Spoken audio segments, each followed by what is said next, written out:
Hello friends, good morning everyone. And I am sure मेरी आवाज़ आप लोगों तक क्लियर आ रही होगी। आज फ्रेंड्स हम लोग जो है डिस्कस करने वाले हैं, लास्ट जो सेशन हम लोगों ने छोड़ा था उस सेशन के आगे वाला पार्ट डिस्कस करेंगे सीपीसी का, जिसमें हम लोगों ने डिस्कस करना शुरू किया था रिजेक्शन ऑफ प्लेंट। ऑर्डर 7 की बात कर रहे हैं। प्लेडिंग के बारे में हम लोगों ने डिस्कशन पहले ही कर लिया था, जिसमें हम लोगों ने प्लेडिंग के बारे में डिस्कशन किया था कि प्लेडिंग क्या होती है। तो प्लेडिंग में मैंने आपको पहले ही बता दिया था कि प्लेडिंग में हम लोग बात करते हैं कि प्लेंट और रिटन स्टेटमेंट के, एक प्लेडिंग एक शब्द है जिसके अंदर हम लोग प्लेंट को भी रखते हैं और रिटन स्टेटमेंट को भी रखते हैं। इसका मतलब प्लेडिंग एक वर्ड है जो कि दोनों क्वाइन कर सकते हैं, दोनों इस्तेमाल कर सकते हैं। That is plaintiff as well as defendant, दोनों ही उसको इस्तेमाल कर सकते हैं। No the point here is कि हमारे पास प्लेंट है। अब हम शुरुआत कर रहे हैं ऑर्डर 7 से। प्लेंट है, अगर प्लेंट को हमने कोर्ट में फाइल कर दिया तो कोर्ट में प्लेंट के जाने के बाद उसके रिजेक्शन होने के चांसेस क्या है, किस ग्राउंड पर रिजेक्ट हो सकते हैं। एडमिट हो गया तब तो कोई इशू नहीं है, एडमिट होने के बाद तो प्रोसेस शुरू हो जाएगा। बट अगर प्लेंट रिजेक्ट होता है किसी रीजन से तो व्हाट आर दोज ग्राउंड्स। आज हम लोग उस ग्राउंड्स के बारे में डिस्कशन करेंगे। सबसे पहले देखिए, जो लेजिस्लेटिव व्यू है, मैं पहले कहता हूँ लेजिस्लेटिव और जुडिशरी दोनों के अलग अलग व्यूज हैं। लेजिस्लेटिव व्यू की जहाँ तक हम लोग बात करते हैं तो लेजिस्लेटिव व्यू में हमारे पास है ऑर्डर 7 और रूल 11। मैं आपको स्क्रीन पर लेके चलता हूँ। ऑर्डर 7 और रूल 11 में आपको ये मिलने वाला है, ठीक है, लेजिस्लेटिव व्यू वाला part. This is order 7 rule 11। बहुत सिंपली कहते हैं कि order 7 rule 11 clause number A. अब इसमें अगर हम लोग बात करें order 7 rule 11 clause number A, then it simply says कि भैया अगर आपके प्लेंट में कोई कॉज ऑफ एक्शन नहीं है तो कॉज ऑफ एक्शन नहीं होने की वजह से क्या होगा, प्लेंट आपका रिजेक्ट कर दिया जाएगा। अच्छा देखिए, लेजिस्लेचर का व्यू है, जुडिशरी का व्यू भी इसी तरह का करीब करीब सिमिलर है। सुप्रीम कोर्ट का एक केस है जिसमें हमारा केस का नाम है रूप लाल साठी। केस का नाम है रूप लाल साठी वर्सेस नछत्तर सिंह गिल। नछत्तर सिंह गिल नाम थोड़ा टेढ़ा है, नछत्तर सिंह गिल नाम है। और ये बड़ा पुराना केस है, आई थिंक 40 साल पुराना, 40 41 साल पुराना केस है। 1982 का ये केस है, जिस केस में सुप्रीम कोर्ट ने साफ साफ कह दिया कि पहली तो बात यह है कि प्लेंट को अपने को रिजेक्ट करना नहीं चाहिए या प्लेंट रिजेक्ट किया नहीं जा सकता। But if no cause of action is disclose the plaint should be rejected as a whole. अगर नहीं है तो उस केस में प्लेंट को पूरा का पूरा कंप्लीटली उसको रिजेक्ट कर देना चाहिए। नाउ इसी के साथ एक मिलता जुलता एक केस और आता है जो हम लोग डिस्कस कर रहे हैं 2020 के ग्राउंड से। 2020 में केस आता है जिसका नाम है डेहीबेन वर्सेस अरविंद भाई कल्याण जी भंसाली। नाम थोड़ा टेढ़ा है लेकिन अब ये गुजराती नाम है, प्राइमा फेसाई लगता है। इस केस में सुप्रीम कोर्ट ने ये कहा कि अगर कोई डॉक्यूमेंट फाइल किया गया है, ठीक है, अगर कोई डॉक्यूमेंट फाइल किया गया है ऑर्डर 7 रूल 14 के तहत। लेट्स सी यहाँ पर ये वाला। ऑर्डर 7 रूल 14 के तहत अगर कोई डॉक्यूमेंट फाइल किया गया है, this document is required to be taken into consideration for deciding the order 7 rule 11 A. यानी कि सीधी सीधी बात है कि अगर कोई रिजेक्शन की एप्लीकेशन लगती है, प्लेंट के रिजेक्शन की, नॉर्मली क्या होता है, प्लेंट जो है प्लेंटी फाइल करेगा तो रिजेक्शन को एप्लीकेशन कौन मूव करेगा, डिफेंडेंट। डिफेंडेंट चाहेगा कि उसका जो सामने वाला प्लेंटिफ है, उसका जो प्लेंट है वो रिजेक्ट हो जाए। तो जब कभी भी डिफेंडेंट अगर रिजेक्शन के लिए एप्लीकेशन मूव करता है तो उसके लिए यहाँ पर कहते हैं कि जो जज साहब हैं उनके लिए कहा है कि भाई आपने ऑर्डर 7 रूल 14 के तहत जो भी एप्लीकेशन मूव किया गया है उसको भी आपने ऑर्डर 7 रूल 11 क्लॉज ए, यानी जिसमें कॉज ऑफ एक्शन नहीं है, इस पार्ट को आपको कंसीडर करना चाहिए। दूसरी बात जो आती है यहाँ पर आती है कि क्लॉज नंबर बी में बहुत सिंपल कहा कि यदि जहाँ पर प्लेंटिफ अगर अपना जो प्लेंट लाता है और उसमें जो रिलीफ मांगता है, relief claimed by the plaintiff, so if relief claimed by the plaintiff is under valued, और जो वैल्यूएशन है उसको करेक्ट करने के लिए पर्टिकुलर टाइम पीरियड दिया गया कोर्ट की तरफ से, और उस टाइम फिक्स्ड टाइम पीरियड के अंदर अगर प्लेंटिफ ने उस सो कॉल्ड अंडर वैल्यू को ठीक नहीं किया तो उस केस में भी प्लेंट रिजेक्ट किया जा सकता है। तीसरी बात जो सामने आती है निकल करके कि अगर प्लेंटिफ का जो प्लेंट है उसमें जो क्लेम किया गया वो प्रॉपरली है, प्रॉपरली वैल्यूड है, लेकिन उसमें जो स्टाम्प लगाए गए वो स्टाम्प इनसफिशियंट है, तो और उस केस में अगर इनसफिशियंट होता है तो प्लेंटिफ को मौका दिया जाता है कि भाई आपने क्या करना है, स्टैम्प पर पर्टिकुलर जो कोर्ट फीस है वो आपको सबमिट करना है विद इन द पीरियड। अगर उस ड्यूरेशन के दौरान जो टाइम कोर्ट ने दिया है उसमें अगर स्टैम्प अगर नहीं दिया है कंप्लीटली, तो उस केस में भी प्लेंट जो है रिजेक्ट हो सकता है, as per order 7 rule 11 clause number C. Now moving to the next interesting fact क्या है कि अगर हम बात करें क्लॉज नंबर बी की और क्लॉज नंबर सी की, तो एक पॉइंट हमेशा याद रखना है कि there is no automatic rejection of plaint. इसका मतलब ये हो गया कि भाई अगर आपने यानी प्लेंटिफ ने अगर कोई प्लेंट फाइल किया है और वो अंडर वैल्यूड है, तो उसको कोर्ट कायदे से टाइम देगा उसको फिक्स करने के लिए।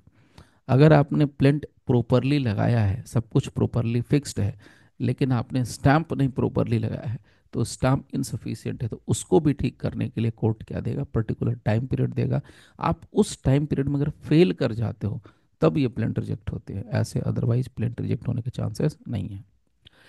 Now coming to the next, कहते हैं कि अगर कोई प्लेंट है और जो प्लेंटिफ ने फाइल किया वो भारत के कानून के हिसाब से, भारत के कानून के अकॉर्डिंग अगर बार्ड है, तो उस केस में भी यहाँ पर क्या किया जाएगा, प्लेंट रिजेक्ट कर दिया जाएगा। सिंपल एग्जांपल है, भारत में अगर कोई लॉ हमें सॉरी हम भारत में हमें कोई प्लेंट फाइल करना है सिविल केस के लिए, तो उसमें हमें सबसे पहले क्या चाहिए, तो उसमें हमें पहले देखना होता है limitation, whether the plaint filed by the plaintiff is within the limitation period।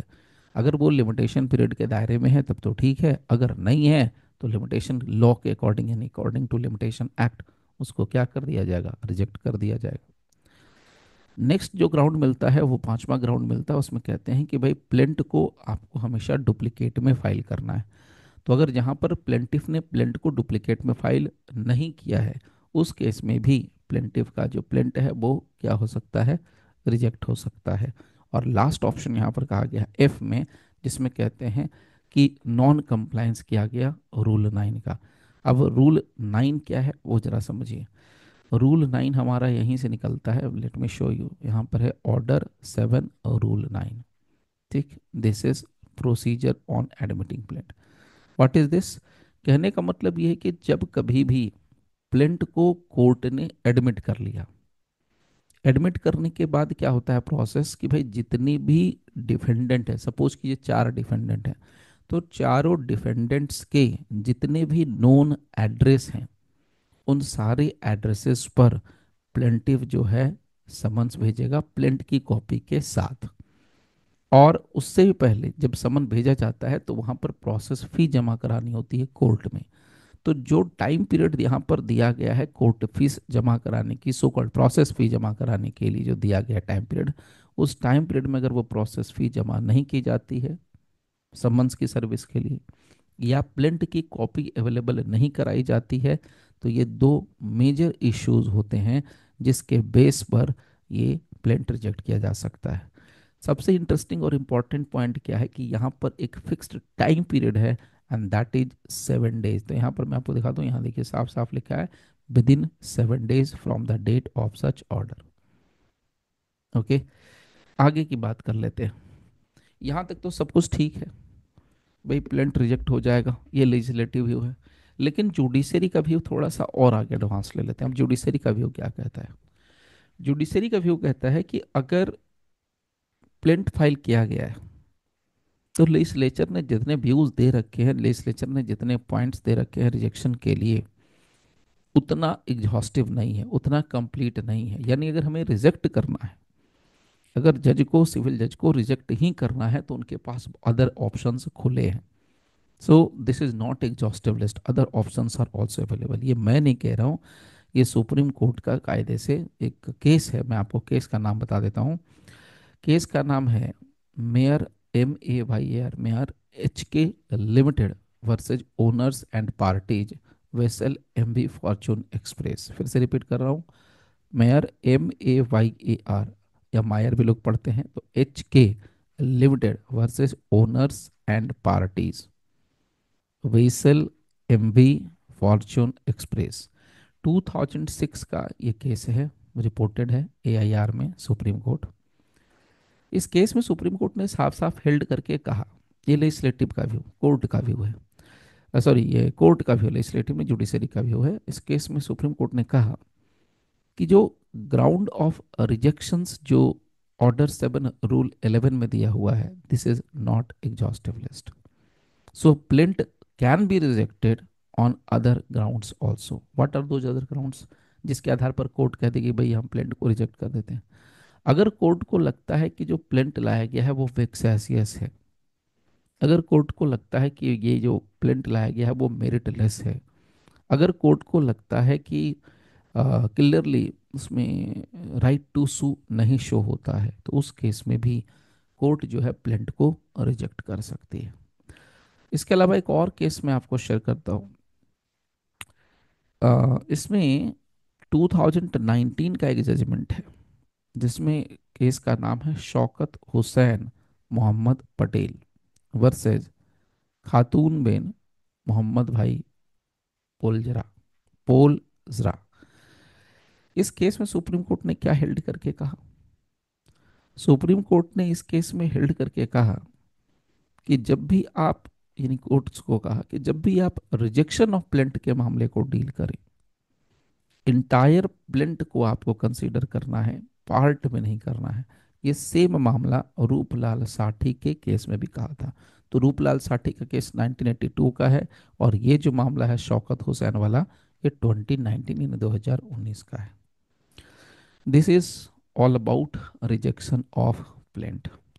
Okay, next session में इससे रिलेटेड एक और पार्ट हम लोग डिस्कस करेंगे। एक और पार्ट आता है, चलिए मैं उसको अभी ही डील कर देता हूँ।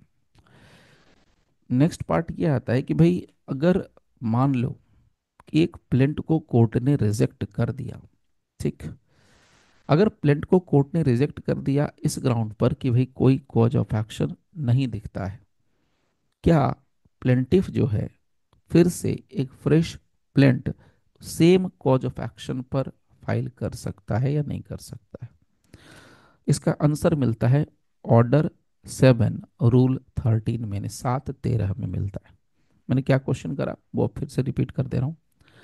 अगर किसी कॉम्पिटेंट सिविल कोर्ट ने किसी किसी प्लेंट को इस ग्राउंड पर रिजेक्ट कर दिया कि उस प्लेंट में कोई कॉज ऑफ एक्शन नहीं दिख रहा है, no cause of action is there, तो क्या जो प्लेंटिफ है वो फिर से उसी केस को उसी सेम कॉज ऑफ एक्शन पर दोबारा केस फाइल कर सकता है?